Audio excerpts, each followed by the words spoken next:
Dans le passé, les médecins rencontraient des difficultés pour diagnostiquer certaines maladies et conditions médicales.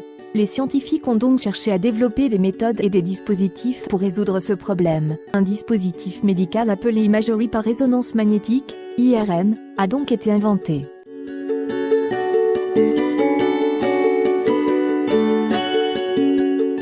L'imagerie par résonance magnétique, IRM, est l'un des tests d'imagerie courants, qui sont utilisés pour diagnostiquer certaines maladies et problèmes de santé. Grâce à l'utilisation d'ondes radio, et d'un champ magnétique puissant, pour obtenir des images transversales détaillées des organes internes dans le corps. Ce type de test d'imagerie se caractérise par le fait de ne pas causer de douleur et de ne pas l'utiliser pour des types de rayonnements pouvant présenter un danger pour la santé humaine.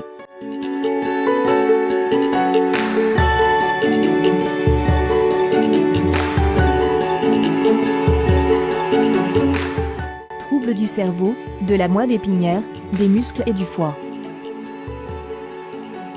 Problèmes génitaux féminins. Fracture de la hanche et du bassin. Problèmes articulaires, tels que déchirures ou entorses. Saignements ou infections.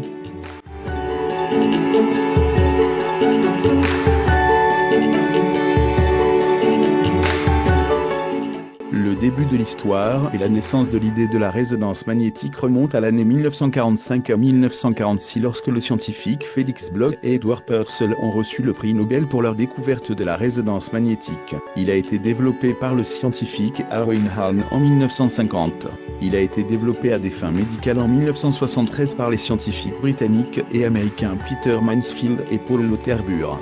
1976 publication de la première image IRM d'un clip. En 1977, il publie la première imagerie du corps entier.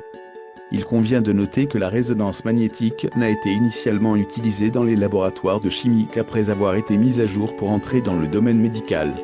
On l'appelait initialement résonance magnétique nucléaire, mais le nom a ensuite été changé par peur et sensibilité du public du mot nucléaire, qui signifiait le noyau atomique et non le rayonnement nucléaire lui-même.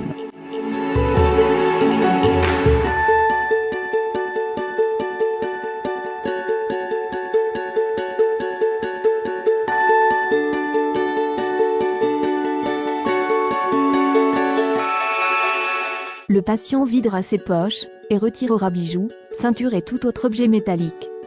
Le patient peut généralement rester habillé. Parfois, les médecins injectent un liquide, appelé agent de contraste paramagnétique, dans une veine ou une articulation. L'agent de contraste dans une IRM fait apparaître certaines parties du corps plus clairement sur les images. Si une personne craint d'être placée dans un appareil d'IRM, les médecins peuvent lui donner un médicament pour l'aider à se détendre.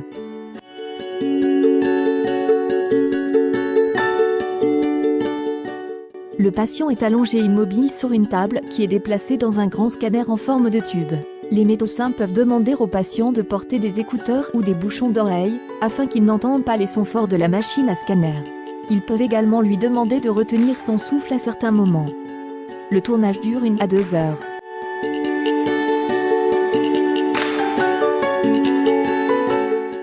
Les médecins attendent que le patient se réveille uniquement lorsque l'anesthésique est appliqué.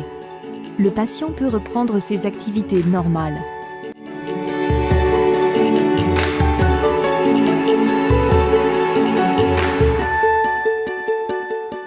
Actuellement, les appareils d'imagerie par résonance magnétique sont en cours de développement pour devenir plus petits, et peuvent devenir portables, et ces nouveaux appareils aident à augmenter l'efficacité de la détection des tumeurs et des infections dans les tissus mous des genoux, des coudes et des pieds, et il est à noter que certains de ces appareils sont actuellement testés pour un usage médical dans la période à venir.